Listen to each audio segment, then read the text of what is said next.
So, good evening, my hatters. Okay, so I'm a little winded right now because I just got to finish working out, and oh, even though I hit the showers already, it still ain't gonna, I'm still getting the sweat out of me and stuff like that. Oh man, so we're uh we're gonna definitely get this bad boy started. Mm. Yeah, so we're gonna get this bad boy started.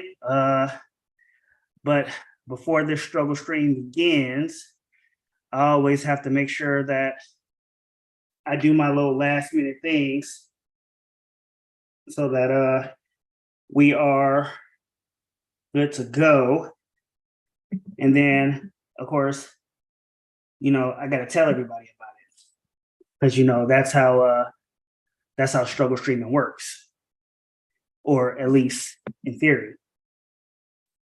So, whew, I'm super gassed after running just now. Okay, so one of the things that I had to do today was because the live stream that I had yesterday went so long, I had to cut it out into pieces. Well, I mean, the live stream is still going to be up for people who want to see it in its entirety. But what I did was what I'm going to do is I'm going to clip some of the important parts out, and I'm also going to clip out parts from yesterday's other live stream so that everybody can see the buffoonery that happened there, because there was some really important pieces that needed to be said in that. So again, I will get all of that pieced out so that everyone can see it, and everyone will have an opportunity to see the parts that were important, as it were. So that said, see, and I'm messing up again. I don't even know if I did this right, but see, that's what happens when you're struggle streaming. Okay, hold on, see, because I gotta make sure that I'm putting everything on the right part of Facebook, because I'm trying to get it through to not just my page that promotes my YouTube channel, but I'm also doing it for my regular YouTube channel as well. So you guys are gonna have to bear with me on that one. If you can, man, damn. I don't think I washed my hair good enough because I'm still over here sweating bullets and everything. Okay, so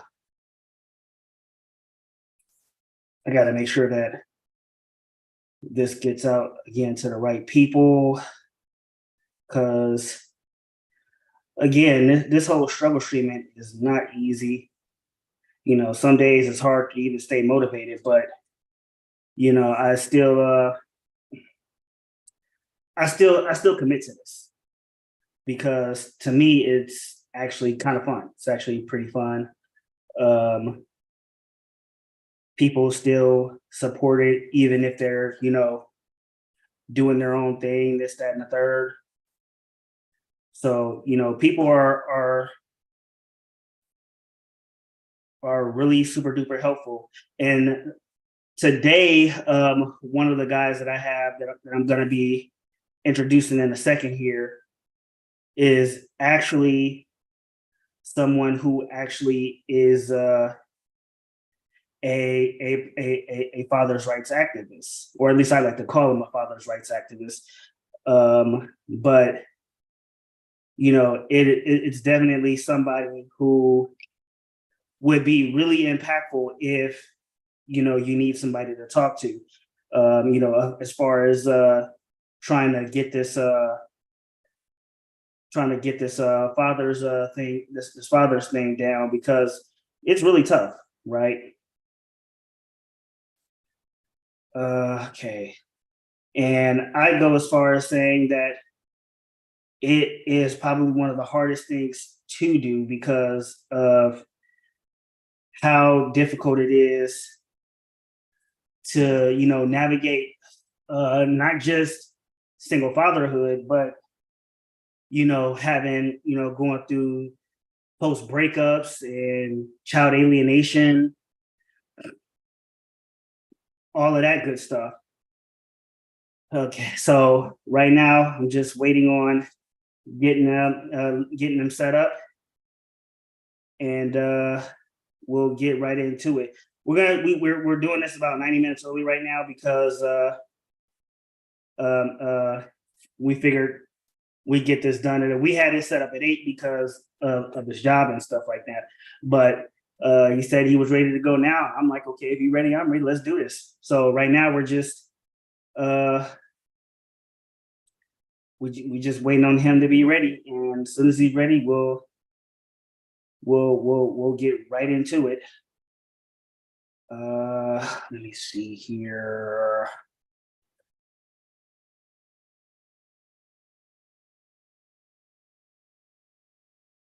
Okay, I also had to let my moderators know that I had started everything up, because it'll probably take them by surprise as well. Because they were like, hey, we were expecting 8 o'clock, but now here we are. It's 6:30. But my moderators are all fully understanding people. So, okay, so hey, Black Angel TV. Yeah, I want to drop by for a second before I went to bed. I will watch the Fuel interview tomorrow. I'll drop a like. And thank you, as always, Black Angel TV. Your support is always appreciated. So when you watch it, hopefully you'll enjoy it. And like I said earlier before you came in, I'm gonna piece out the interviews bit by bit, all the important parts from the interview that I did yesterday, as well as the live stream that I did prior to that, so that important takes from both live streams will be available for people to watch piece by piece, so they're not getting bored with the live streams or hearing me go all night. So I'm gonna. That was something that was actually suggested to me previously by my friend Phil, again, who was a genius. Shout out to Phil Spoon of the Voice Party Podcast, and of course my guest yesterday, Black Joaquin of the Voice Party Podcast. They're actually doing a podcast right now, and I actually tried to call them, but they were actually busy with that. That said, I want everybody to give a warm welcome to Mr. Alan Donovan, who is a father's rights activist, and he runs his Instagram page, Fathers Lives Matter. Please give it up, everybody.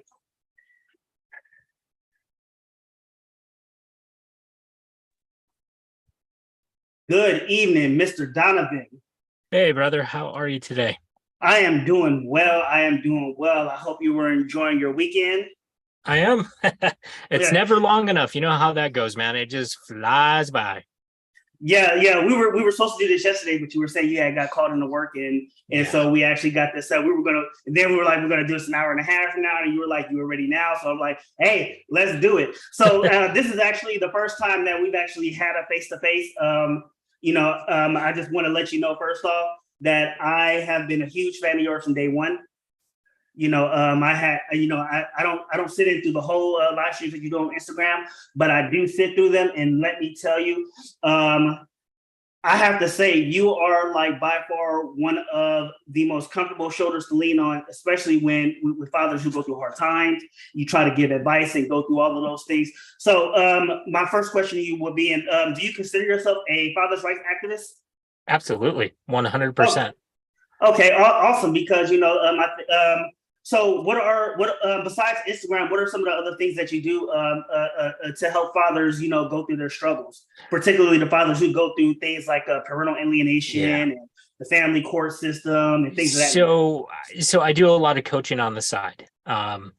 Instagram started, like, let me ask you this. Do you know my history? Do you know my story? I actually don't, and we were going to actually get into that as this went on, because I think that is really important for the viewers and for other fathers who would like to know, and they can actually use your story as reference to getting their needs met, and of course their children's needs met as well, because I think that's really impactful. Yep. So, I'll answer your question that way, not to kind of jump the shark and get ahead of mhm, ourselves. So Instagram, I'll just say Instagram started as a way to um, catalog my story, to talk mhm, about my story is kind of the way it started out. And then it started gaining traction. And I realized that, I've got something pretty important here. I've got a lot of fathers that are showing up, that are talking, and I realized that I could build this into a viable community for fathers. mhm. And so it jumped from just kind of being about me to being about all the fathers. And then the podcast came into being because, you can only go so far with Instagram and of itself, and posting, the memes and the, suggestions for advice, things like that. I wanted to do more. And so I Right. started doing the podcast to give fathers the ability to tell their story, because that was one thing that was not out there when I started doing this. Honestly, I think I was one of the original podcasts for fathers to tell their stories. Now there's tons of them, which is flipping awesome. I love that. Um, Agreed. and so outside of that, I do coaching. I coach a lot of fathers. I work with a lot of fathers. Obviously, I'm not a lawyer, so I can't give quote unquote legal advice, Of but I can course. function as a second set of eyes. Oh, yeah, because yeah, definitely. because one of the things when you get into this kind of situation, so many fathers make the mistake of getting scared. That's the first thing, because you're going along with your life, and then all of a sudden you get this paperwork in the mail, and you're now being served, and then it just starts hitting you and hitting you and hitting you, and it's designed to scare you, and it's designed to scare you into making bad decisions Yeah, because you don't understand the system. Most of these dads have never been through this before, and then all of a sudden they're getting hammered with this and they don't know what to do. They go out and they hire the first lawyer that they find through Yellow Pages, and it's usually a bad decision, yeah, and they just make bad decision after bad decision after bad decision. So with the second set of eyes, like, if you bring me paperwork, I can look at it and go, okay, so this line here about visitation, why is it this way when it should be this way? you're right. And I can help them look at it and give them something that's more equitable and more fair to them. Because let's be honest here, 99.9% of these parenting plans are not fair for fathers. They're built Right. and designed to give mothers the best deal possible, while fathers get the crap end of the stick. So I Yeah, function that definitely. way. I function, the biggest thing that I do is the emotional support side. That is the biggest thing, without a doubt. Because once again, fathers, they don't have a lot of people in their corner that understand what they're dealing with, where they can just talk to somebody about what's going on and not be judged. Because Yeah, that's definitely. the biggest issue that we run into, is when a father starts talking about being in a custody battle, people automatically assume that he's a deadbeat dad. That's the first thing that comes out of their mouth Every time. every time. As a person who's dealt with it, I can definitely say Yes. it is something that happens every time. Monica Brown says, well, all of my children's father didn't get that problem with me. I'm not going to comment on that, because that is my mother, and I don't want to put her business on blast. Yeah. I got an active audience, just so we know. And Okay. for the audience that is there, please check that link out, especially all the fathers. That link there is to the Fathers Lives Matters Instagram page. So he will, he does respond, and he is a very he's very proactive on Instagram, and he's very helpful. So if that's somebody that you want to if that's somebody you would like to check out, please definitely check that out. That'll be Yep. great for yourself and everybody and everybody involved that is in your corner. And I always say, shoot me a DM. I always reply, but the one caveat is, I'm a single dad with full custody of my son. I'm doing it by myself. I'm doing Instagram by myself. I'm doing the podcast by myself. So I don't have a team of people behind me. answering stuff, it's all me. So it takes time to go through all the messages. I mean, there's days where I get 150 plus messages a day. So it takes time to get back to you. But I make a big deal of getting back to you, because a lot of these big accounts and bigger accounts, you send them a message, you don't ever hear back from them. Yeah, definitely. And and as a person who is also a one-man show, let me tell you, I know you've been doing this a whole lot longer than I have, and I actually say you do a great job. I'm really happy that we were actually able to do this. So, getting into being a father's rights activist, you mentioned that you have full custody of your son. Mm-hmm. Where did the buffoonery of all of this stuff start? When it comes, and even more specific, when it comes to, you know, getting making your son, the relationship with the mother, the breakdown, and then of course having to go through the courts and the court system and things of that nature. Where does it all begin there? So my son was born in 2010, and okay, you know, most like every situation out there, you know, I had these idealistic ideas that we were going to be together, you know, the whole fairy tale thing, you know, wedding, the whole 9 yards, happy family, all that good stuff. Right. Halfway into the pregnancy, cheese started sliding off the cracker, so to speak. Something was. What do you mean the crackers?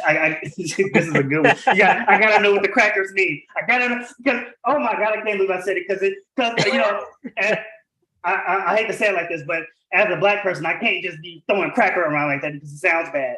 But so I don't mean from a racial aspect. Mm-hmm. It's just a saying where the you know, most people when they have crackers, they have cheese on them, and when the cheese starts sliding off, you got a problem. Right. And so that's what we started experiencing. She started getting really distant, and all of a sudden everything was my fault. And, you know, basically, you know, stereotypical situation that we hear about in these kind of situations. So we kind of worked through it. My son was born. Everything was good for a while. You know, then it was kind of one of those things where the train went off the tracks. I got it back on the tracks. I went off the tracks. And the relationship was just really tumultuous. And it got to the point where she had decided that she was going to move down. We're in Montana. So she had decided that she was going to move down to Kentucky, and we were going to do it together. And I was like, okay, cool. You know, I'm going to stay here for, you know, the summer, getting everything squared away, you know, because I had loose ends that I needed to tie up here before pulling up stakes and moving 2,000 miles across the country. Naturally. And so I'm getting everything together. In the midst of that, I find out that she is seeing someone. So I was like, oh, okay, well, I guess there's no us, you know, there's you, and then there's me, but, you know, we're not together. We're not going to be together. So I started working on things up here with the anticipation of, instead of going down there that summer, going down a year later. Okay. And halfway through that, in April, she came back up and she brought our son back up, and she's like, hey, so I just thought, you know, you want to see him early.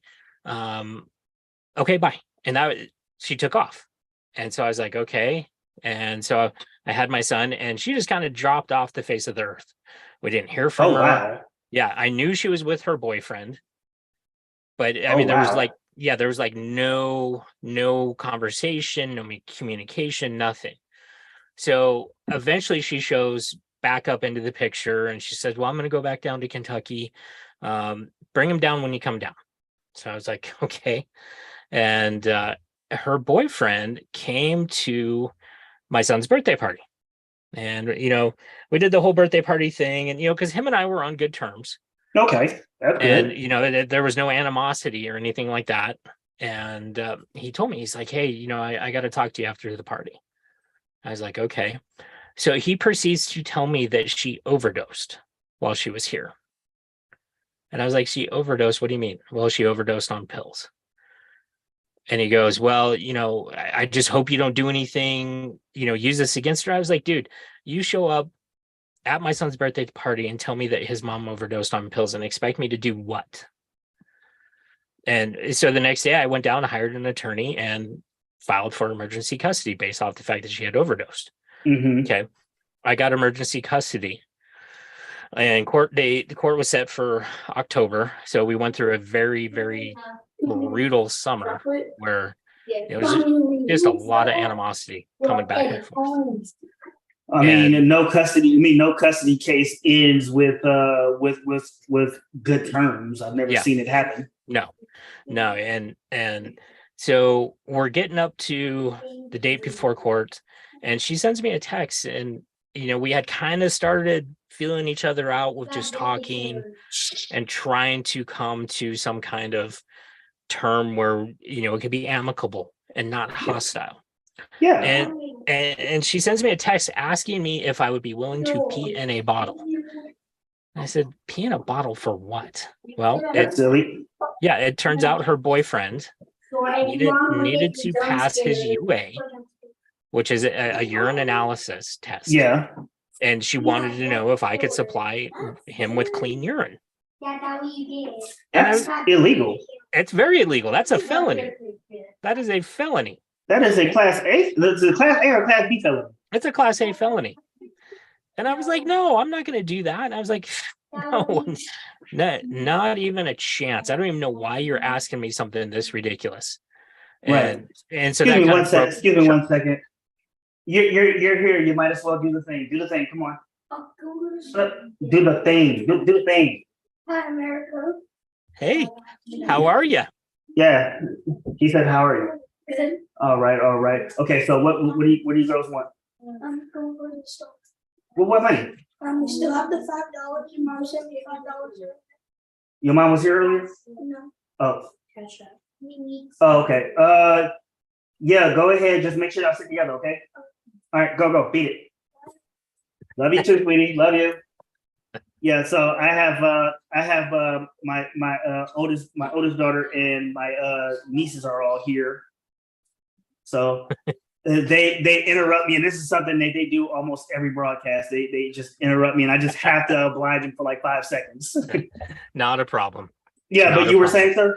So after that, communication kind of broke down again because I was not willing to supply my urine so her boyfriend could pass his UA. And did you know what the UA? Did you know what the UA was for? I found out later what it was for, and he was a convicted felon. Oh. He had been on a 5-county chase and all kinds of good stuff. Yeah, he was, as it turns out, he was one of the well-known drug dealers here in the valley where I live. Oh my goodness. Yeah, I'm talking so like he was just really doing this thing then. Yeah, I'm talking like heroin and all that kind of stuff. We're not talking about like weed or anything like that, serious stuff. I found that later after the fact. But he had been arrested, he had been in prison, he was out on parole, and that was, one of the deals with being on parole is, he had to submit to regular UAs. And obviously he was not clean, so they were asking me for my urine. But at this point, so I had hired a lawyer, who I thought was going to be a good lawyer. She said all the right words, said all the right things, and I kind of look at lawyers like used car salesmen. They will tell you anything and everything that you need and want to hear to seal the deal, and then they don't deliver. That's basically what a lawyer is. Yeah.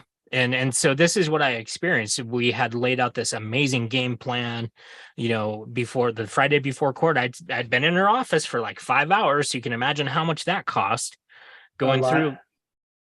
Going through and game planning everything. And, she was going to really put her against the wall and ask all these tough questions. And so we get to court, and I know we sit down and we start going through the process, and we submit those text messages asking if I would, give them my urine. And the judge looked at me and goes, so?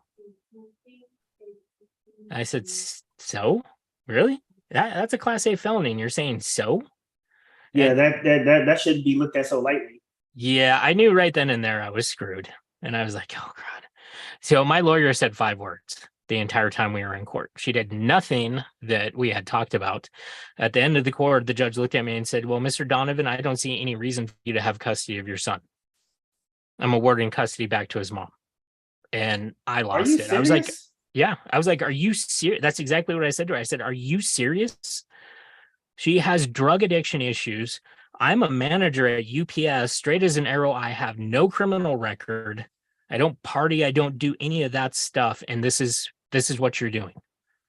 And she looked at me and she said, yeah. She goes, you're going to make me order this, aren't you? I said, he's damn straight. I'm going to make you order this. And she ordered it. And my son was in school at the time. So I had to go and withdraw him from school and explain to the school what was going on and explain to him what was going on. And they had set it up. So this was on a Wednesday. My son's mom was supposed to pick him up on Friday. That next morning, I get a call and it's unknown number. And I was like, okay, what's up with this? And then I get a call from a private number. And up here, the majority of the phone calls that you get that are either of those two, it's from law enforcement, from a law enforcement Usually. officer. Yeah. And they left a message and it was the sheriff's department. And I was like, what the heck? And so I called them back, and because let me rewind for a second. So after court, we got out in the hall and I asked my lawyer, I said, what the hell was that? I said, you didn't do any of the things that you said you were going to do. And she looked at me and she goes, that's kind of the way court happens. At least you got to spend some extra time with him. And I fired her on the spot. And she turned around, and what she did was she called my son's mom's lawyer and told her that I was mentally unstable and that she had fears that something was going to happen during the custody handoff. And so, are you serious? Yeah, no, I'm dead serious. So her lawyer turned around and called the police. And so now I've got the sheriff's deputy calling me, asking me, are you mentally stable? We've gotten word that something's going to happen. And I'm like, dude, nothing is going to happen. I said, I fired my lawyer because my lawyer didn't do her job. I said, I am upset because my son is having to go back to somebody that has substance addiction issues. I said, that's why I'm upset. Not to mention living with a felon. Yeah. I said, that's why I'm upset.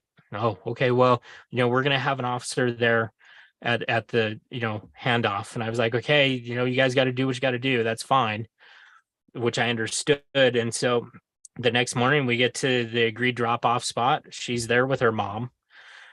I'm there with my girlfriend and my son, and there's a police officer there, and he's just kind of watching things. And, we did our thing, and I walked up to the police officer and I shook his hand and I said, thank you. And he goes, look, man, he goes, I could tell from the moment you got out of the car that you weren't going to do anything. He said, but you understand I have to do my job. And I said, no, I totally understand that. But I said, thank you for being here, because then you can verify that nothing happened. Because at this point, I'm thinking, they're going to set something up and say, well, he did this or he did that. Now, if I have law enforcement there, to verify that you have evidence. You have evidence. Not only have third party evidence, but you have legitimate evidence that nothing bad happened, especially if you try to lie about it. And exactly. One of the things that I always tell people is when you have these type of issues, no matter what is with, you automatically you pull out that phone and you start recording. You got to document everything. Yep. And so, yeah. And that's exactly it. And that's what I tell the fathers that I work with. Documentation is key. And so, for me, I'm basically a blubbering mess right now. I'm crying like a little kid. I'm trying to keep my stuff together while trying to get my son over to his mom and not let him know what exactly is going on, because he's 5 at this point. Right. He doesn't know what's going on. He knows that he had an awesome time with dad and he's going back with mom. And of course, so she sees me talking to the deputy and shaking his hand, and she runs up and does the exact same thing. And the deputy's like, yeah, okay, whatever. And so they leave, they go back to Kentucky, and within a week, the alienation starts. It starts out where my phone calls are now all of a sudden limited to 5 minutes. If they even answer. So it's like an act of God trying to get them on the phone. Like the phone just rings and rings and rings. Text messages go unanswered. Emails go unanswered. When he does get on the phone, it's 5 minutes or less, and he's off the phone. I send him down stuff. It mysteriously disappears. It got to the point where I had to notify the postmaster general down there in their town that, hey, I'm sending all this stuff and they're telling me it's not showing up, but I have signature confirmation. I'm looking at the signature. So what's going on? And they actually went out to their house, and when the postmaster general went out there, all of a sudden this stuff got found miraculously. It turned out it somehow ended up in the closet. Well, that got them on a watch list with the postal service for for stealing basically postal packages because it was addressed to my son. Right. And so all this stuff is going on. Father's Lives Matter is really starting to pick up, and I got to figure out what to do because I have court again in 6 months. I just So what was the court for?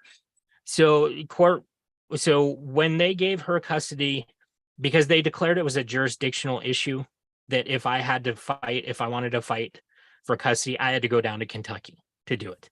Oh, she opened a separate case. Yeah, she opened a separate case down there. And so I had this 6-month window where I had to figure out what to do, and I had just dropped everything that I had on this first lawyer that wasn't worth a dang. So I'm sitting there and I'm like, what am I going to do? And I had heard somebody say pro se, because by this point I had started looking into, father's rights, because I had slowly started realizing what was happening to me. And I, started hearing this word pro se. I started seeing that being thrown around. Pro se. Well, it's pro se. Pro se means representing yourself in the court of law. Okay. And so I made the decision that, I don't have the money to go out and drop $20,000, $30,000 on a retainer for a lawyer for God knows how much, how long this is going to go on. So I'm going to represent myself. And so that's what I started doing. I took paralegal courses. I bought a membership to the Bar Association. I bought a membership to Black's Law Library, Law Dictionary, so I could start learning all this stuff. And I spent the next 6 months teaching myself family law in the state of Montana and the state of Kentucky. My life consisted of going to work at UPS. I would get off at midnight, 1 o'clock in the morning. I would come straight home. I would start studying case law, doing the paralegal thing online. And I would go to bed 4 or 5 o'clock in the morning. And I would get up and I would do it over and over and over again. And that's what my life was for the next 6 months. Was just that I lost a lot of friends because I wasn't out there, doing what they were doing, and I didn't have time for all that because I was dedicated to doing this. So court rolls around in March, and I rolled into court down there with 13 binders of evidence of everything that I had compiled. Oh, wow. Yeah. And so you did your homework. Oh yeah. I did my homework. And so we get down there and, she's got a lawyer. I don't have a lawyer. The judge comes in and he's looking around. He goes, so Mr. Donovan, do you have any legal counsel? I said, well, Your Honor, you're looking at him. And he just kind of sits back and goes, so you're representing yourself? I said, yes, I am representing myself pro se. And he goes, And he goes, okay. So he goes, so you understand that if this does not turn out the way that you want, you cannot declare a mistrial because you represented yourself. I said, yes, I fully understand that. And he goes, so are you sure you want to do this? Like, he's like giving me outs the whole way through. And I said, yes, I want to do this. And he goes, okay, let's do it. And we did it and went through everything. And before he came to his ruling, he said, Mr. Donovan, let me ask you a couple questions. And I said, okay. He goes, have you ever been here? I said, to Kentucky or to Murray, Kentucky? He goes, have you ever been to either one before? And I said, no, I haven't. And he goes, did you come down here with anybody? I said, nope, I came down here by myself. He goes, do you know anybody in this state except for the defendant and her family and your son? I said, no, I don't. He goes, so you've never been here. You came here by yourself. You don't know anybody but them. And he goes, you came down here to fight for your right to be in your son's life. I said, yes, I did. And he goes, I got to tell you, Mr. Donovan, I've been doing this for 20 some odd years. And he goes, you are the most well-prepared father I have ever seen walk through these court doors. He goes, what you've been able to pull together here, I am so very impressed. He goes, I'm going to go ahead and do the joint custody that you're asking for. Because at this point, they were asking that I only get 1 week a year with my son. What? Yes. 1 week a year. And 2 of those days would have been taken in travel time. So I would have had no time with him, basically. That's unfair. That would have been unfair. Oh, totally unfair. I mean, we had gone from them trying to talk me into signing away my rights, that it would be better off for my son. And, we had gone through the whole thing. I had to do welfare checks on my son. I had to do that a couple of times. All these different things led up to this. And this judge is telling me that, he basically was amazed with my performance. And so he granted me joint legal and physical custody. And he goes, so I understand that you're planning on moving down here, correct? And I said, yes, Your Honor, that is correct. He goes, well, I'll tell you what, when you move down here and you get yourself settled and on your feet, he goes, you come back and see me and I will make you the custodial parent, which is boom. That's unheard of. Very much. That is unheard of. That's how impressed he was with me. And he goes, so is there anything else I can do for you today? Because he spent this whole court time knocking her off her pedestal. They were trying to do all these things. And, like I do photography on the side. And so when it came to the point of computing child support, they were trying to factor in what I was making off of photography. And I said, I don't make enough to actually claim anything, because by law, you have to make at least $3,500 to claim it with the IRS. Yeah. I didn't make anywhere near that. Yeah, of course.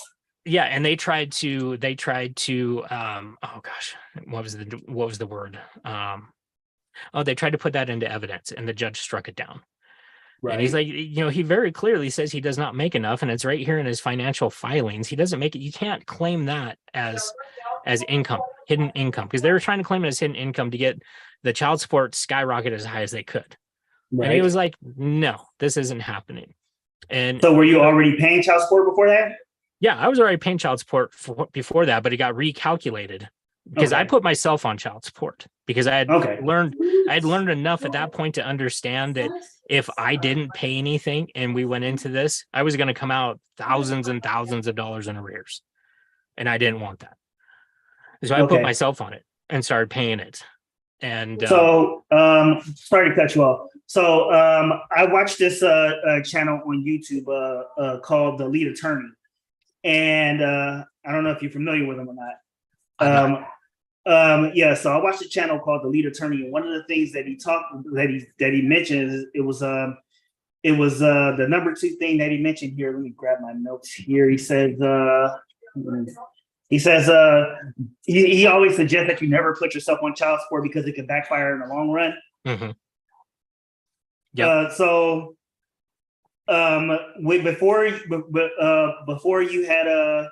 When you had put yourself on child support, was that something that you had already studied when you were learning paralegal and studying family law, stuff like that? Correct. Yes, because I had learned about the fact that arrears and how just nasty and deadly arrears can be, and how it's compounding interest. And once you get to a certain point, not only do they garnish your paycheck, your taxes, then they start coming after licenses. Hunting, fishing licenses are gone. Commercial licenses are gone, ultimately ending up with your driver's license gone, and then prison at the very end. And then prison, yeah. And I wasn't about that.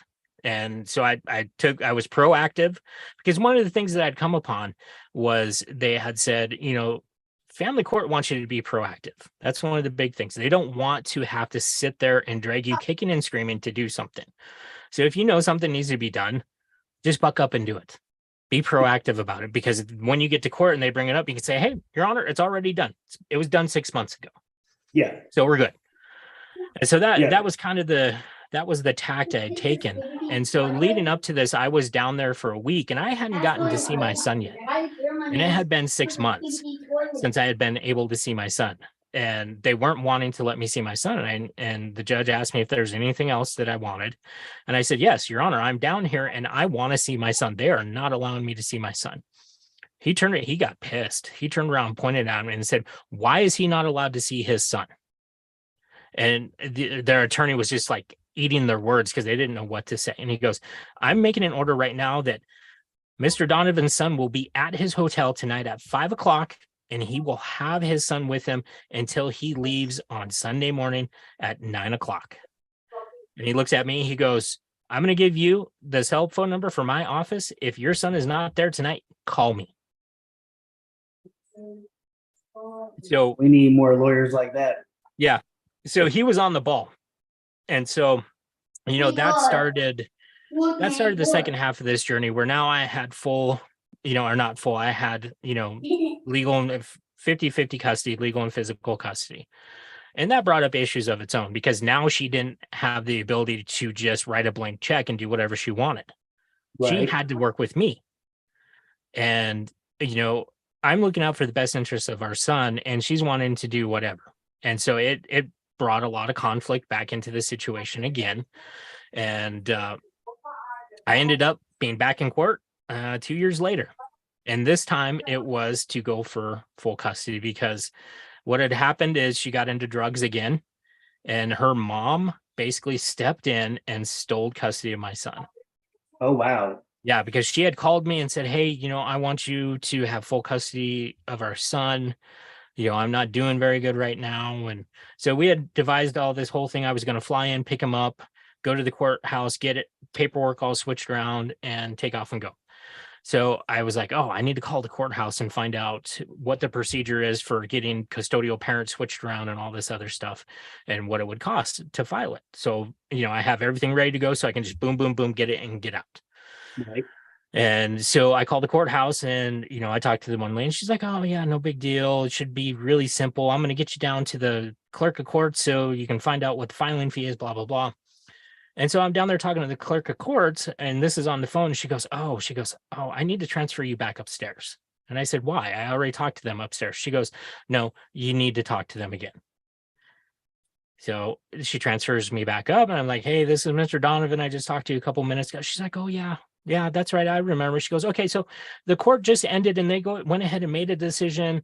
And I was like, whoa, wait, stop. Court just ended? What are you talking about? She goes, well, yeah, custody of your son was given to his grandmother. And I said, what? I said, what did you just say? And she goes, yeah. I said, how is that possible? She goes, well, there was just an emergency hearing. I said, how was there emergency hearing? I said, why is this the first time I'm hearing any of this? She goes, well, we were told that you weren't in his life. Are you said, serious? Yeah. Oh yeah. I And said, they, really? and they just went with it. It gets better. It gets better. I said, really? I said, well, here's the docket number for the custody that is already in effect, the joint custody. I read her off the docket number. I said, pull that up. He pulls it up and you can hear her go, oh shit.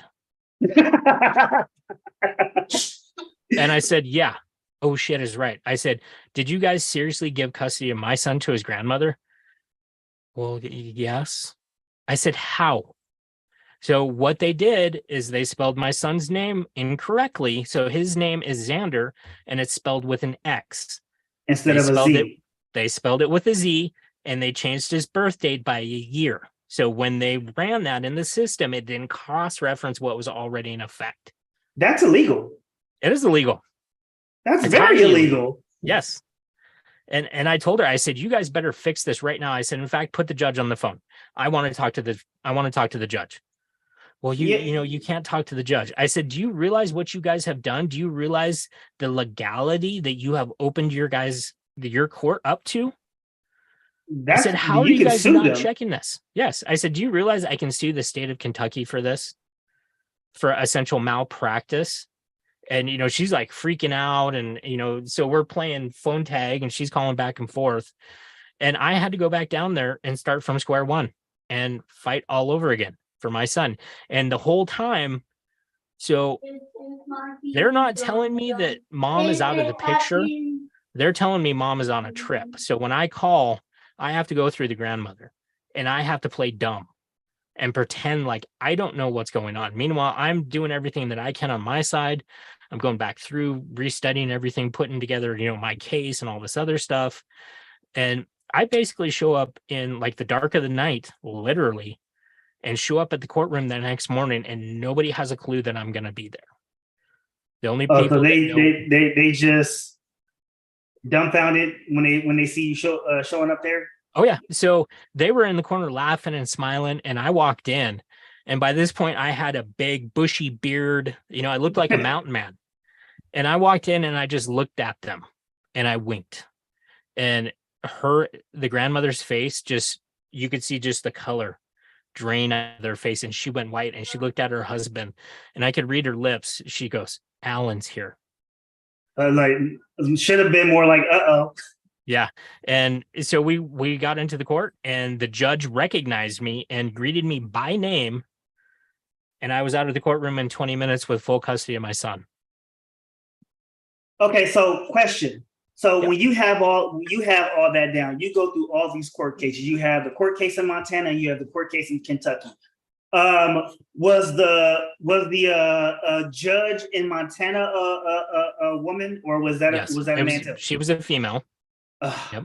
So, because I'm gonna tell you right now, in my experience dealing with family court, I can tell you right now, the difference between what I was getting was definitely between man and woman. And one of the things that I have noticed when you post on Instagram about corrupt lawyers and judges is that the better part of them are women. Are female. Yep. And so, do you believe that there could be a huge disparity when it comes to family court cases involving the difference between men and women? Oh yeah, it's highly sexist.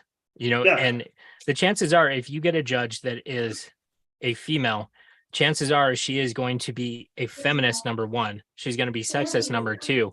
Number three, she's going to value the mother more than the father. And we see this play out time and time again, because how it should be when you walk into the court system, mom, dad, they're supposed to be on equal terms. Okay. Yeah. They're supposed to be showing who is the best parent. But it's like this: mom is up here, dad's down here. That's the way it is when you walk through the family courtroom doors. You, as a father, walk in there essentially with a target on your back, and you have to jump through these hoops where mom is automatically default considered the best option as a parent, or the better parent. And I've seen that play out time and time again. My judge in Kalispell, Heidi Albright is her name, and she is a hardcore raging feminist. Since I dealt with her, I've talked to so many men around here that have had her, and she has just been completely sexist and biased towards them. It's not even funny. Has there been a report on this issue? There has, but it's never gone anywhere, because she's hidden behind her judicial immunity, like what most of these judges do. Yeah. So I had my issues in family court, and believe it or not, it wasn't even with my ex-wife. But even with my ex-wife, because this is how I got custody of my daughter. I actually got custody of my oldest daughter in 2019. My ex-wife just relinquished custody at my request. I asked for custody. She said yes. And when I went through the courtrooms, when I went to the courts, I mean, they gave me the runaround left, right, center all day. And then when I guess they expected me to just leave and give up. But the thing was, as soon as I got back in, as soon as I got in there, I never left until everything was squared away. Then I go to the court date, and the judge was a guy, and he was like, "Where's mother?" The mother was a no-show. She actually no-showed because she doesn't like to go to court, but she did go to mediation, where she told the mediator that she wants to relinquish custody to me because at the time she was like, she was going through a mental health issues, and she said he would be the best fit for her, and so I want our daughter to be with him. And I mean, this lady tried to talk her down to the end of time. Yep. And she kept saying, "No, I want her to be with him. I want her to be with him. I want her to be with him." And she kept trying. And then you go to the court. The judge goes to the moderator and says, "So what is your recommendation?" She says the recommendation should be with the mother. I spoke to her, and she said that she still wanted to be with him.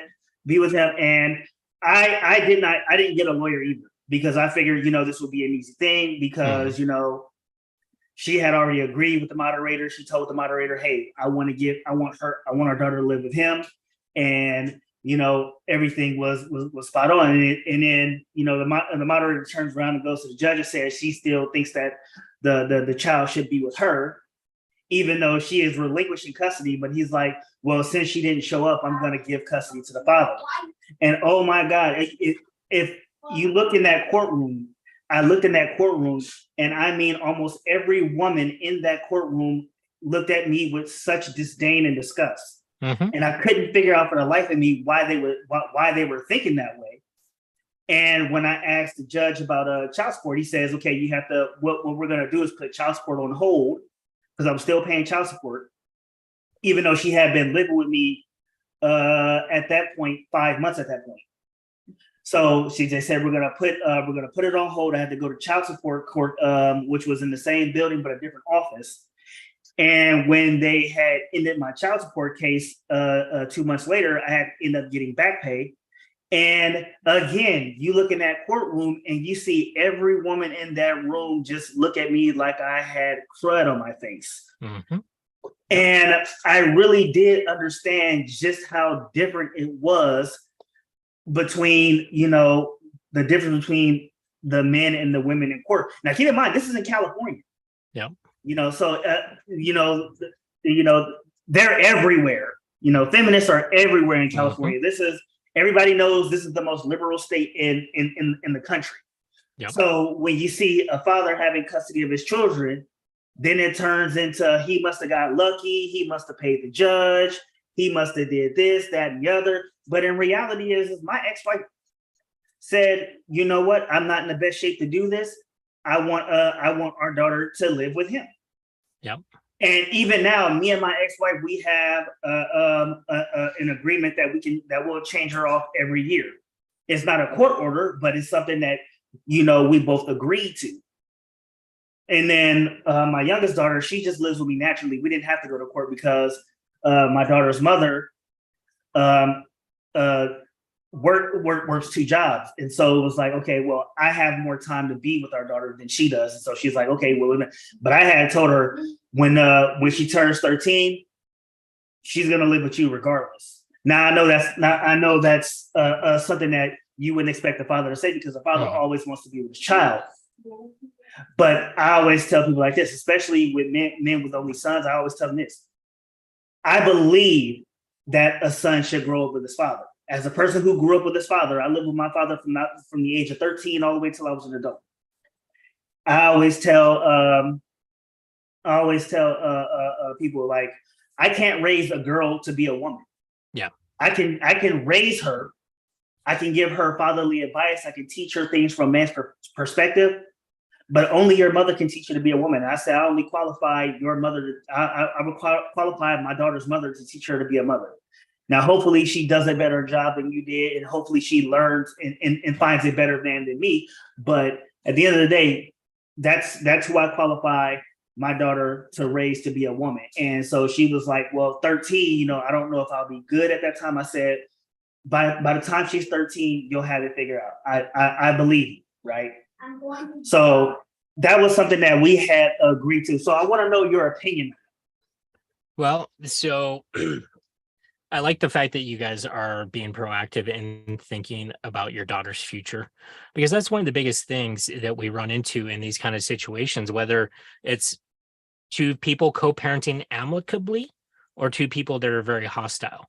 Okay. You guys have a third person that you have to think about and do things for. It's not this whole, well, you did this, I'm going to do this kind of thing. And that's what we see.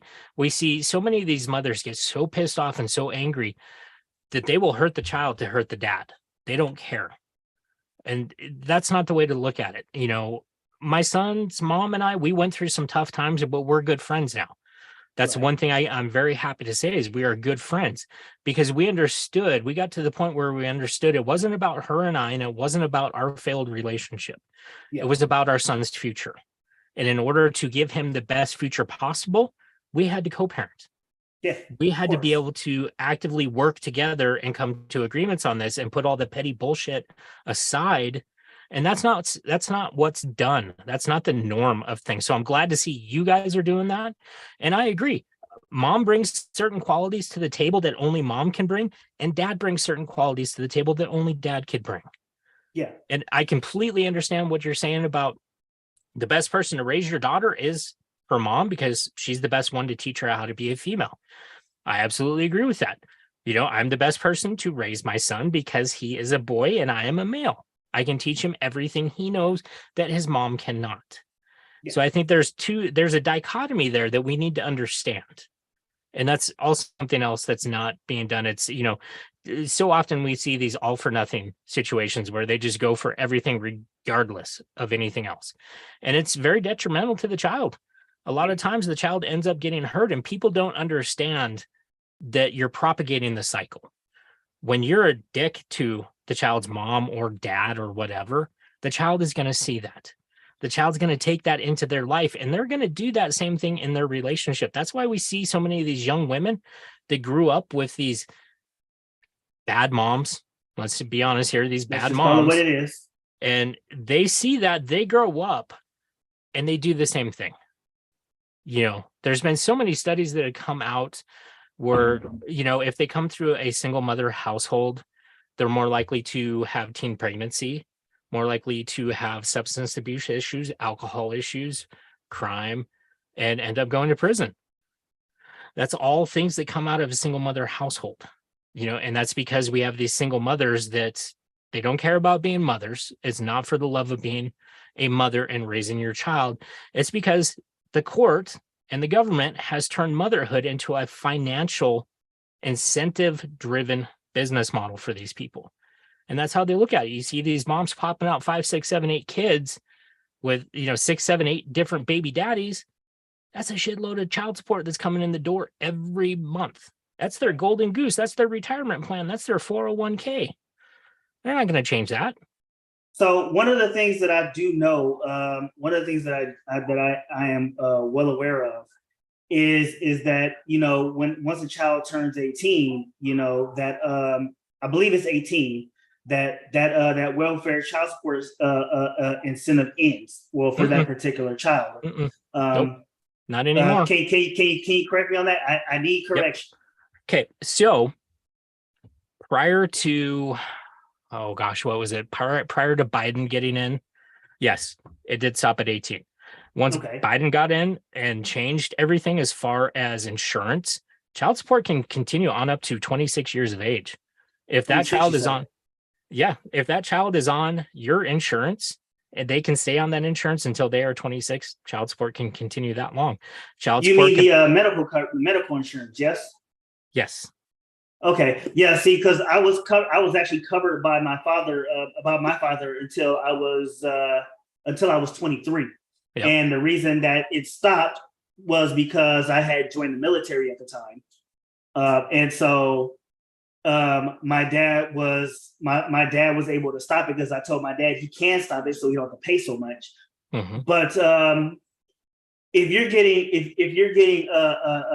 you have them covered on medical insurance, do you mean to tell me they can still receive what is that? The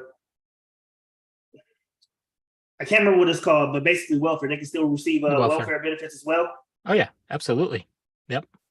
So all that can continue up to the age of 26. It can continue, and it's also dependent on the state. Like California, they do it. They do absolutely do it in California up to the age of 26. It can also continue, even if they don't have, if a parent does not have them on their insurance, it can still continue up to 23, 24 if they are in college as well.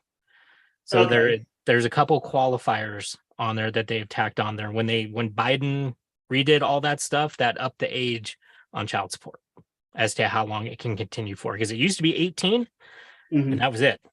It's not that way. Okay, see that caught me totally unawares, and I think this is why more fathers should definitely be having a look at your channel, because this is something that I didn't know. I was until right now, I was under the understanding that it was 18 and for insurance it was 23. And paradoxal here says he believed it was 23. But yeah, it's as he just explained, it's 26. So it can be up to 26. Yep. Absolutely. Yeah, when my children turned 18, I had this belief that, if they do decide to live back with me when they become adults, that here was my game plan. And I want to know your take on this. My game plan is they can always come back home, and instead of worrying about trying to help pay rent or help kick in with bills, I would rather them focus on school. You take your financial aid, you're worried about your books and your other stuff. You want to pay a bill, get you a cell phone, pay that bill.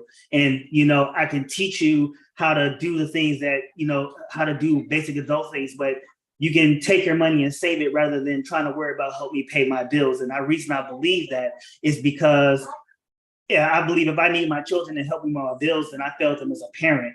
So I want to know what your take is as far as that is concerned. Well, I think that's a very good take on it, because if you look back through history, the things that we do today where, there's that whole thing where once the child turns 18, they're out the door, starting their life. If you look back in history, that was never the way it was supposed to be. It was supposed to be a situation where the kids grew up still in your household and they lived in your household as adults. Mm-hmm. And you guys had a communal household. There was none of this, this force removal where, okay, you're 18, you got to go get a job now. And if something goes bad and you come back, I'm going to essentially be your landlord. I'm going to start charging you rent. You're going to start paying me that way. Yeah. That's another governmental forced thing. And I've been I've been reading a lot on the way that society has been undermined and destroyed by putting these ideas forward where it's taken into society. And that's a podcast for another day. But I think the way that you're doing that, I think that's very proactive. As a parent, our job is to protect our children. And it doesn't matter if our child is 6, 16, 26, 36, we're still supposed to protect them. Yeah. And we're supposed to be the safe harbor for our children. So if, my son and I, we have this conversation every day. His goal is once he gets 18 and he gets a job, because he loves trains, his goal is to work on the railroad. Okay. And he said, once he's old enough to buy a house, he wants me to move in with him and we're going to live together. And that's how it's going to be, because we have that kind of relationship. Yeah. And if you look through history, that's how it was always supposed to be. It wasn't supposed to be the way it is now. Yeah. And, my dad, for a moment in time after I bought my house, he had lived with me. And, me and my dad we have a really good relationship. I'm 36 years old. He's 59. And my dad still parents me to this day. He moved out not too long ago because he just got re-engaged. He's due to be married soon. My dad to this day still parents. Mm-hmm. He tells me, he gives me advice on how to raise my kids. And as you saw, one of them's a 10-year-old. My dad still says, "Hey son, this is how you got to do this, that, and the third." And I'm quite frankly, I'm grateful for that. And I can tell you right now, my dad was tough as nails on me when I lived with him. He was tough as nails on me. And I can tell you right now, I believe because of how tough he was, it made me into the man that I wouldn't have been had I had lived, if I had stayed with my mother. And that's not to say that my mom's a bad mom, because she's not. But my dad made a sobering difference in how I was raised. Mm-hmm. And you brought up some statistics not too long ago that made, that's not secret knowledge. That's common knowledge, actually, mm-hmm. that, even as a single father, children tend to work out better than single mothers. Now, I want to ask you, why do you believe that these statistics are the way they are? As accurate as they are, do you still believe a mother can be a good mother even when the child is living with the father? I think so. So let me preface that by telling you about this. I am the product of a single mother. Mm-hmm. My dad was not in my life as a child. I grew up with a single mother who busted her ass and made sure that, I had 3 meals every day. My clothes were clean. Everything. So absolutely, there are amazing single mothers out there. Yeah. But the problem that we run into is they are overshadowed by these horrible single mothers. You hear that old saying, one bad apple ruins the bunch. That's what we've got going on here. And it's been exacerbated by social media and mainstream media. They have put single motherhood on this pedestal up here, where, you know, you have young women, young girls, their whole ideal and their whole dream is to be a single mother, because And that's awful. because everything has been so incentivized, you know. And so there are good mothers out there without a doubt. And, you know, and that's one of the biggest criticisms I get being a father's rights activist and being such a vocal proponent is, you know, I get people telling me, well, you hate women. You're a misogynist. You hate women. No, I don't. I just realize and I understand that there's this difference between a good mom and a bad mom. And right now there are far more bad moms than there are good moms. Right. So there are absolutely good moms out there. So where do you believe, excuse me one second. What's up, sweetheart? Can I borrow the Hershey syrup? You're mumbling. Can I borrow the Hershey syrup? Yeah, go ahead. Yeah, don't use all of it, please, because if you have a sugar rush, I'm gonna laugh at you all the way to the hospital.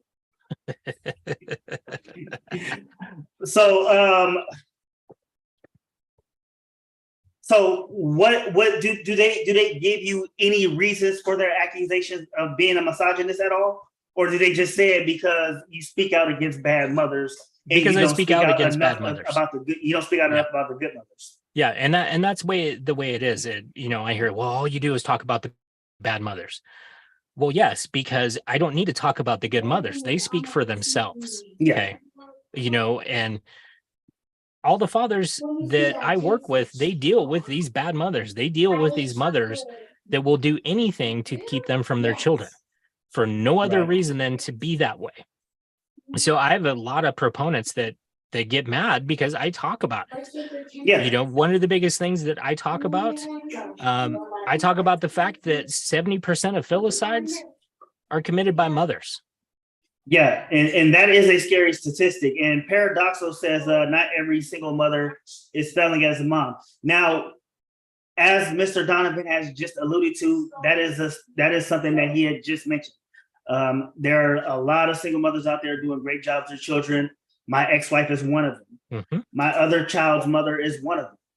Yep. We can attest to that. I and I'm not just speaking anecdotally. Okay, I know single mothers that are out there doing the job. Not just my children's mothers, not just my mother, but I'm asking questions based on a statistical standpoint from a father's rights activist who went through the trials. You know, he's done the research. He knows what he's talking about. That's why we're doing this right now, because we're spreading this information, because this is something that needs to be said. And this is something that needs to be promoted across the board, because this brings me to my next question. There has been a rise of custodial fathers across the country, not just you and I, but again, just across the board. What do you think that is starting to stem from? I think it's starting to stem from awareness. I think that's the big thing, because a lot of this is grassroots. But one thing I do want to say, there has been a rise, but it's a very small rise. For every step forward that we get for fathers' rights, we get kicked back several steps. And it's kind of this back forth kind of thing. It's slowly catching on that fathers are not the fathers from the 40s and 50s, because there's that stigma right there. That, you know, we're somehow all fathers from the 40s and 50s. We don't care about our children. We don't have the emotional capacity to raise our children by ourselves, you know, so we have that to deal with. But to answer your question, I think it's because of things like this, things like what you do, things like what I do, you know, and what all these other fathers do, where it's slowly raising the bar. And, you know, paradoxically, it's mothers lowering the bar. You know, we got the mothers out there killing their kids. You got mothers out there that care more about being on social media and chasing clout than taking care of their kids. And it's people are slowly starting to wake up, and they're starting to realize that the gender roles are reversed, and that now, by and large, fathers make better parents than a lot of mothers. And people don't like to hear that, but it's becoming true. Okay, so you said that the number is even though the number is increasing, that it's a small amount. Do you still think that it's very impactful to fathers' rights movements? I think so. Yeah. Because the more fathers you have that go through the system and come out the other side, you know, having won, that's more encouragement for these other fathers that are still slugging through the system. That's one of the biggest things I hear is that, that I'm a big source of encouragement for these fathers that are in the system because they see me having done it by myself. So they know that it's real. It's a Mhm. possibility that they can do it. And that's one of the biggest things. And, just being supportive of each other is another huge aspect of that. Okay, so when it comes to being a single father, and we have all these guys out there who don't have that place to go to when they're trying to make those strides to be proactive. Are there ways that those fathers who just don't know, is there like a resource that they can go to figure this stuff out? Or Well, is it just guys like us who have to just be able to tell that story? Or I think do they just need to it's have people? I think it's primarily guys like us that have these stories to tell, guys like us that have these platforms where you can find all this information, because it's not going to come from the court system. I can tell Yeah. you that right away. It's not going to come from law library, you know, because all round back to getting a lawyer. It's not going to come from the legal side of it, Right. the family law complex. It's not going to come from that. It's going to come from connecting with guys like myself, guys like you, all the different fathers out there that are running, their own podcasts, their own platforms. That's where it's coming from. What will be the first thing you tell any father who is going through this? Because I know you have plenty of men and women that come to you, they come to your platform and they speak out. What are some of the things that would be the first things that you tell them when they're going through their struggles, or they know somebody that's going through this struggle? The first thing I would tell them is that they need to understand, when it comes to these custody disputes, that it's a marathon. It's not a sprint. You're not going to be done with this in a year. It's going to be 5, 10, 15, 20 years. And in some guys, it's their entire life they go through this. I interviewed one guy that's been dealing with it for 33 years. So you have to understand that, this is something that you're going to be dealing with for a while. And there is light at the end of the tunnel. When that child turns 18 and becomes legally an adult, mom can't keep her thumb on that kid anymore, Right. and that kid's going to come back looking for answers. So you have to be ready for that. And just the other biggest part of this, you have to take care of yourself. Okay. Right. So many of these guys get so entrenched in the custody battle that they're in that they let it dictate their life. They let it overrule everything in their life. And having been through it, you know how negative of a headspace it is to be in there 24/7. Yeah, definitely. So you have to have something outside of that court battle that you can escape to, something that's going to recenter you, because if you don't and you stay in that negative head space, it will kill you. It's worse than cancer. And that's why we have so many fathers that kill themselves, because they get into this negativity and they can't get out of it. So understanding that, it's a marathon, not a sprint, number one. Understanding that there is light at the tunnel. Eventually your child's going to be 18 and things will change. And then understanding that you have to have something outside of this custody battle. You can't just focus solely on that. You have to Right. be able to take care of yourself to be a father for your children. Okay, so switching gears here, I want to talk about something that has been a hot topic as of late, and it's getting a paternity test at birth. Where do you stand on this? I'm a big proponent of paternity tests. Before you sign anything or agree to anything, get that paternity test, because paternity fraud is a very real and very common thing these days. It happens. Yes, it is, and I've been seeing it not just on these celebrity courtroom shows, but in real life. Yep. I had been taken to court for child support for a child that wasn't mine, and I had to go and take that paternity test. Now, granted, I didn't need to do it because it was clear, it was pretty obvious that the child wasn't mine, but I had to do it just to be safe in court. So how do you tell a man who has been a victim of paternity fraud? How can someone go about that, or is it you have to eat that one? Right now, honestly, there's not a lot of ways to combat that. Mhm. And most of the time, you end up having to eat it and find a way to move on with your life. Because it's very, very hard to turn around and take that back to court and say, hey, this is paternity fraud. You have to go through and do something with this. Because most of the time when these guys find out that they are a victim of paternity fraud, we're talking 5, 10, 15 years that Oh wow. this has been going on where they find out. And that's 5, 10, 15 years of memories and stuff that they have to sludge back through potentially. And a lot of times it's just easier just to eat it and move on with your life, because the court is not very proactive in going back and doing something when it's these women doing this. And that's kind of the crux of the matter that goes all through family court, whether it's perjury, false allegations. That is a huge one. I think that's the most common. That is the most common one. It's so common that they have a term for it called the silver bullet technique. Oh, wow. All these different things that women do on a regular basis that they're not held accountable for it. And paternity fraud is just another one of these things where the court just, whatever reason, and I know what the reason is, it's a money issue. Women don't bring any money to the table. It's fathers that bring the money to the table. So the court's not going to hold them accountable because the court doesn't get anything out of it. All right, so Asa the evil one says, I'm a victim of it. Asa the evil one, if you can hit the like button and then refer to yourself to that Instagram page. I left the link in the chat so you can check that out.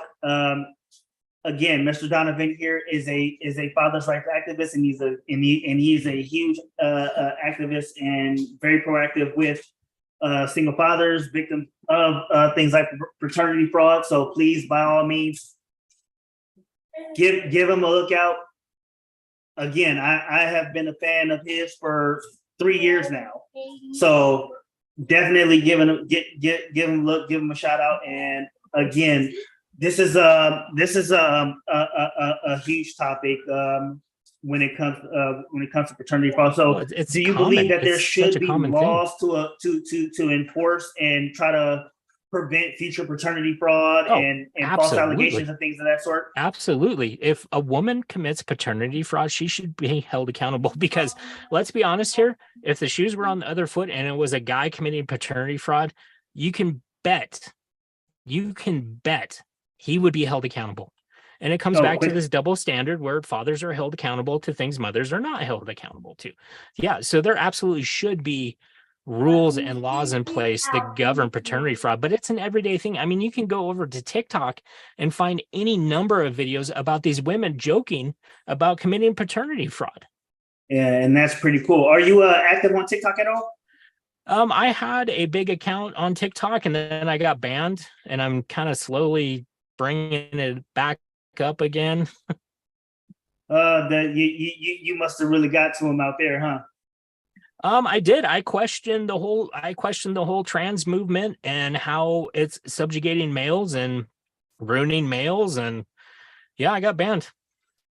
Yeah, I won't lie. I have me and you probably have the same stance on that, but we won't. That'll be a different topic for a different day. Yep. So have you spoke to anybody in any form of government about these issues per se? Yeah. I've tried many times.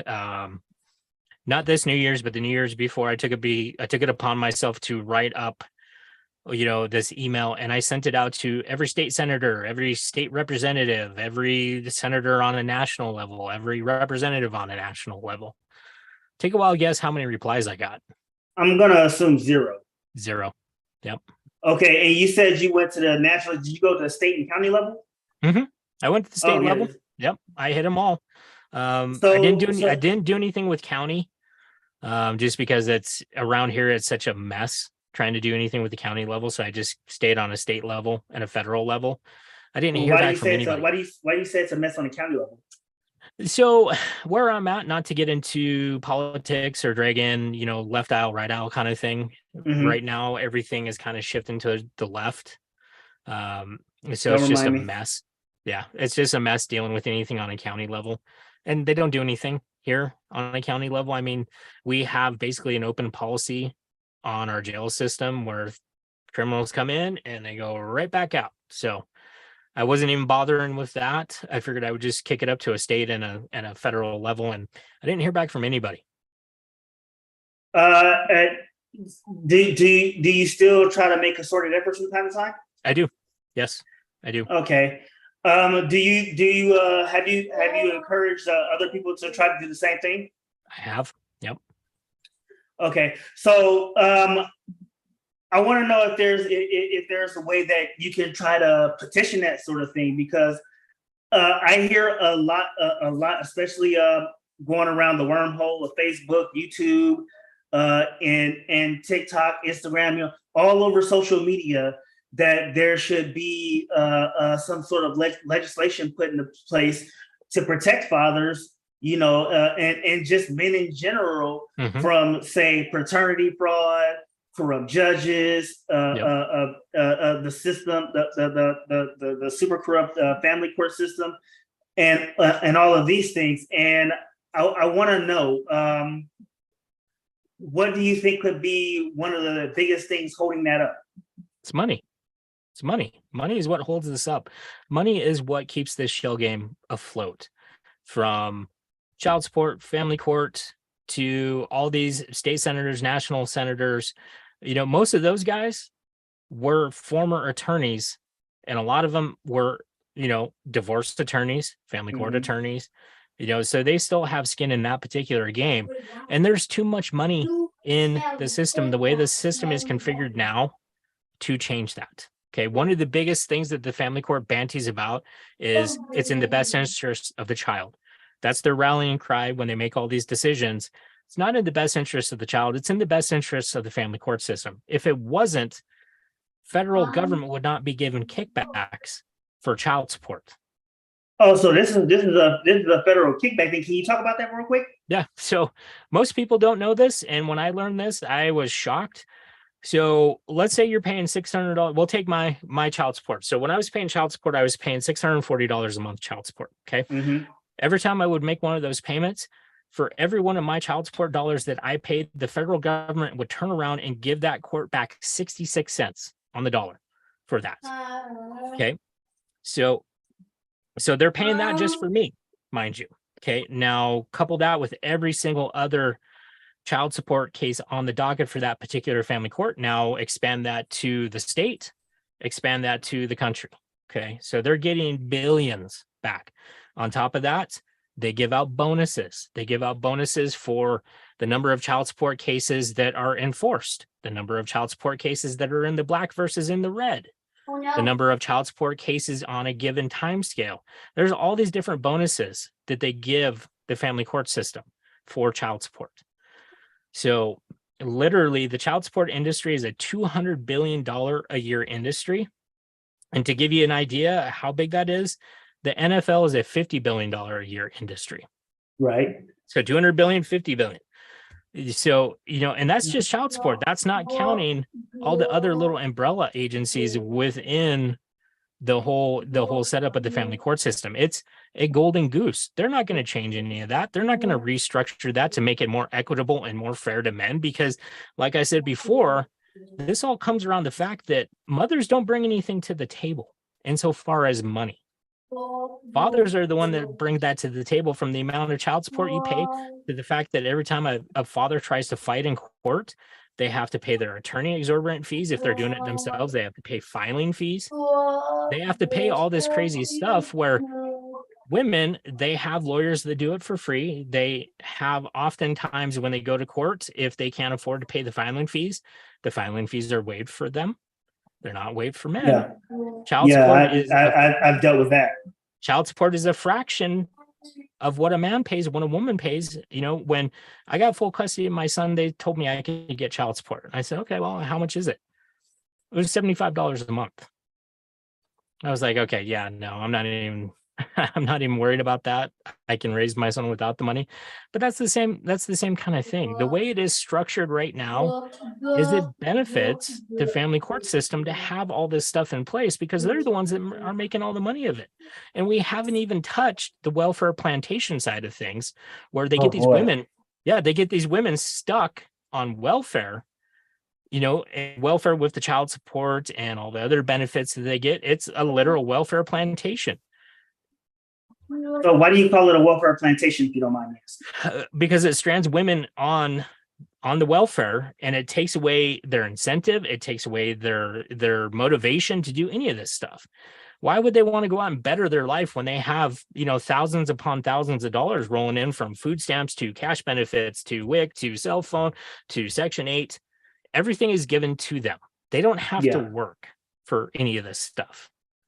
They have Big Daddy back there feeding them money every month. Oh my God! If I not heard that one 1,000 times. So I wanted to talk to you about the statistic here. So there's two statistics I want to talk to you about. We're going to get into them one by one. Okay, so I was just looking this up, and I was seeing here it says 10.03% of child support of people that pay child support are women. Do you think that that they had gotten an unfair part of the stick, or what do you think? How do you think that they had ended up getting so far down that that's what they had to end up where they ended up paying child support? So in every situation, there's outliers, obviously. Yeah. They're women that get caught up like men do. It happens. But the big thing is it's nowhere near the way it's set up for men. And a lot of times in those kind of situations, because I don't work with just fathers. I've worked with women too. A lot of times when they get into these kinds of situations, it's because their ex is somebody in town that's influential, somebody who has ties, who has ties into the local, the local family court. Their mother knows the judge, uncle knows the judge, father knows the judge. Basically, they're somebody. Okay. And the mother is nobody. And we all know how that goes in the pecking order in towns and things like that, social pecking order.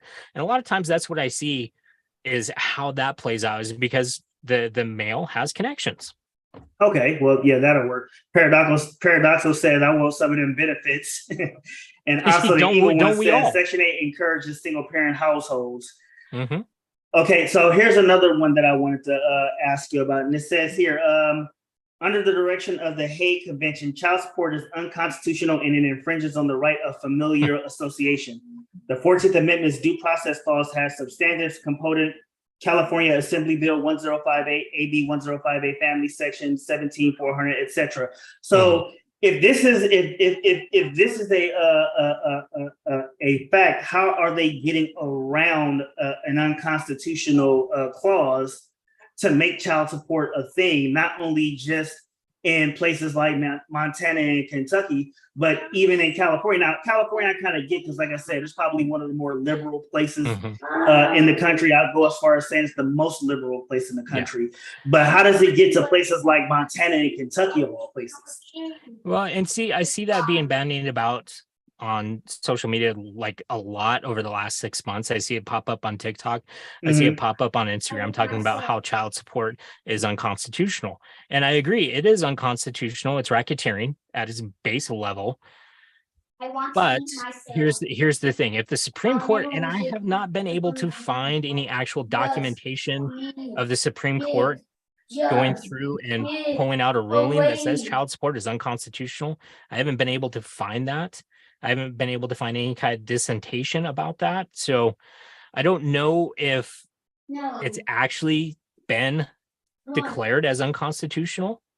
But even that aside, once again, they're not going to stop it. That's just the fact. They're not going to stop it because it's a golden goose. It brings in too much money to kill it. Yeah. If they killed child support, like I was just saying, a $200+ billion a year industry is gone overnight. They're not going to kill it. And if you look at everything else in government, look at how many other things you can classify as unconstitutional in government. It's a lot. I mean, you can always just find something to name that you can consider unconstitutional, and it actually is. And you mentioned one of the things, which was judicial immunity for, like, say, corrupt For judges. judges, Yep. or politicians who are doing the wrong thing for their people who do embezzling and money laundering, that are working in the government. Whether you're left, right, or center, it shouldn't make a difference. The fact of the matter is that these things are happening, and they are protected by immunity. Yeah, I think it's a lot of And lip service. I think is the biggest thing is lip service, and that's it. And so when you factor all these things, are these things are these some of the things that you can possibly talk about with a judge or a lawyer? The two things that I just previously mentioned. So it's hard to do.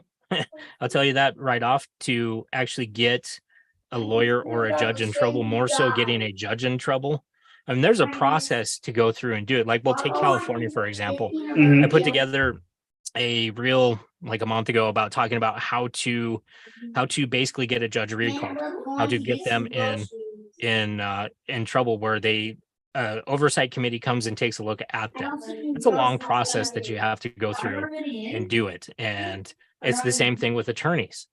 Attorneys have oversight boards as well. And it's one of those things where it can be done, but it doesn't happen very often. It's kind of one of those things where it's like an act of God to get one of these attorneys disbarred. I mean, you have to have some pretty flagrant evidence, of things that they've done to get them disbarred. And by the same token, with the judges having this judicial immunity that they hide behind, it's hard as hell to get anything done to them. So I want to reiterate my question, because that was actually some good points there, but I wouldn't have, because I shouldn't have said it in that context. I mean, like, if you could talk to a judge and you bring this to their attention, would this still be something that you could talk to a judge or a lawyer about personally, and have them understand how the system can get around that sort of thing? You can, but once again, it comes down to, are they going to do anything? And chances are probably not. And most of the time, you can't talk to a judge outside of the courtroom. You can't have a one-on-one with a judge. You just can't do it. It's not allowed. The only time you can talk to a judge is if it pertains about your situation in the courtroom during your case. Well, even if the judge is not per se a part of your case, or if you're not even in a case, if you're just an individual talking to an individual. So you're just talking about a judge that's like, hey, I know Bob, he's a family court judge. Let me go talk to him about this, that kind of thing. Mm-hmm. I mean, you absolutely can in situations like that, but honestly, I don't know that it's going to make a difference, or if they're even going to care, to be perfectly honest with you. So many of these judges are so apathetic when it comes to this stuff, that they've been sitting on the bench for 20 years. They see, hundreds of families every week. They don't give a damn what goes on. They just want to get you out the door. So I don't know that they necessarily care about the way the system is, and, the fact that the system is corrupt. I don't think they care. So outside of you presenting very good evidence, what do you think would have been the most important part to how you ended up with the judge that you had, versus how all of the men who had to deal with all of these judges, even when they had lawyers? And I'm not talking about any old run-of-the-mill lawyer. I'm talking about they had good lawyers, and they still ended up getting shafted. How do you think? Why do you think that this judge in particular actually took everything into consideration, rather than the common judges, when he knows that there's money involved in making sure that you pay the system? Yeah.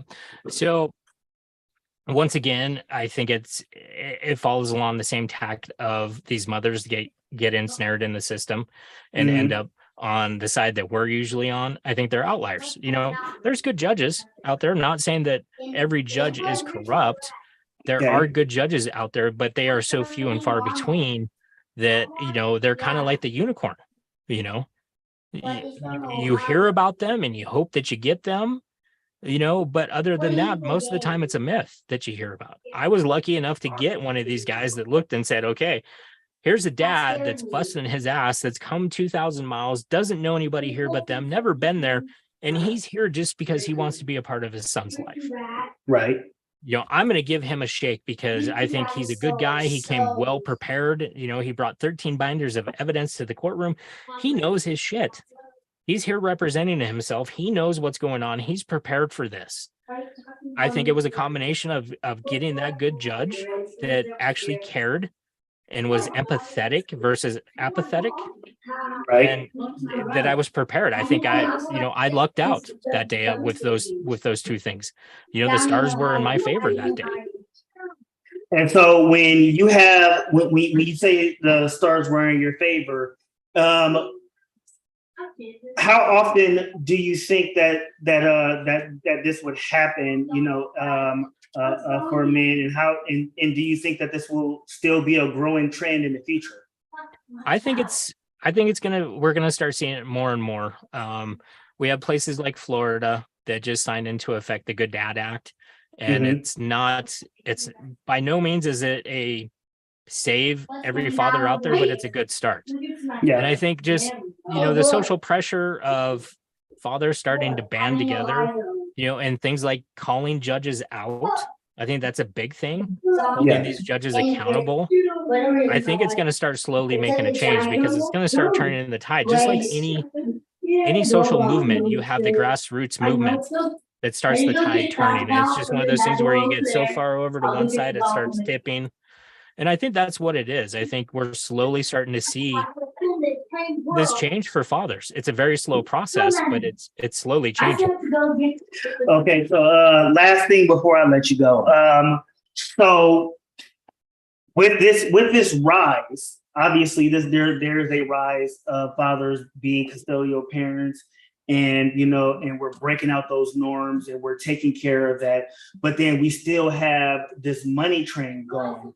Mm-hmm.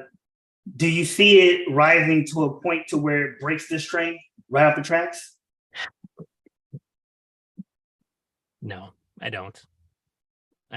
Just because that money train is so huge. The family court has gone unchecked for so long that, a lot of times I put the family courts. Are you familiar with the military industrial complex? Do you know what that is? I don't, and that's sad because, again, I was once in the military.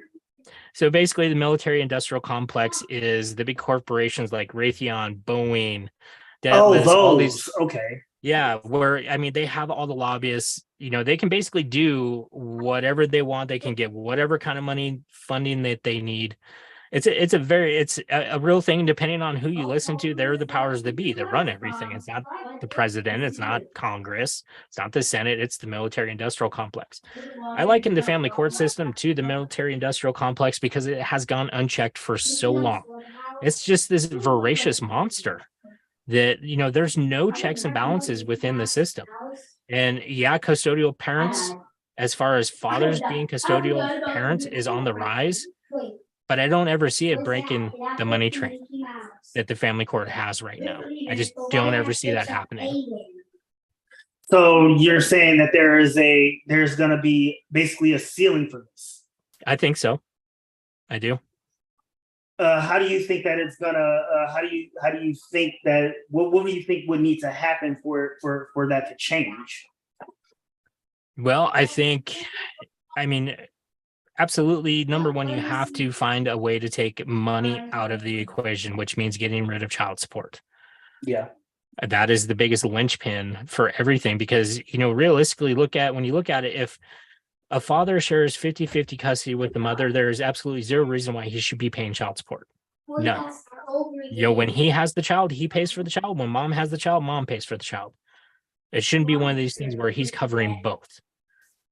And I think that the child support is the linchpin that holds everything together. If you can get rid of that and figure out a way to take the money out of the equation, I think the family court system would fold completely because there's no incentive for any of that stuff once you get the money on.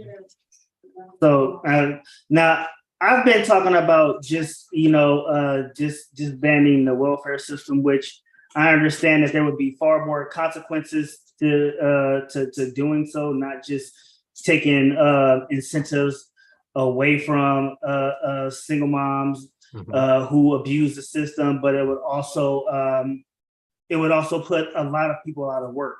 Hundreds of thousands of people out of work. So I do understand, the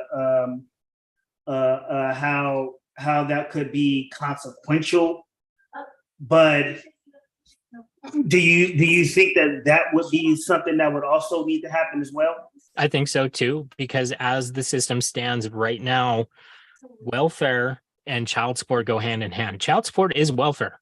At its base level, it's welfare. Yeah, if you are unmarried parents, okay, and your girlfriend gets pregnant, the minute that child is born, if you guys are not married, when the hospital is typing up the birth certificate and all the bio information, they're communicating with the state, and that child support ball is already rolling because you're not married. Okay. Then if she's on welfare and has a baby, you're automatically on child support. You're automatically on child support. And it's funny you mention that, because I was actually on child support while married. Yeah, I believe it. I've heard of that. Yeah. So Zaneta Taylor said, "This is a wonderful topic to listen to. As a female who loves me, a man, sad to say I agree with you. And the majority rules. Too many females are doing the most, and it's out of control." Yeah. With that said, I want to thank everybody who showed up to this show. Thank you to all the fathers out there who are doing an amazing job with their children. Go check out the link to the Instagram page, Fathers Lives Matters, that is ran by Mr. Alan Donovan here. And I want to give a special shout out to you and a huge thank you for coming on and giving me your time today. I really appreciate it, and I'm grateful for your time. Absolutely. That said, I want to say, everybody, enjoy the rest of your weekend. And like I always like to say, kindness is free, and I'm cheap as fuck. You guys have a good night and stay mad, my hatters. Yep. Thank you again, sir.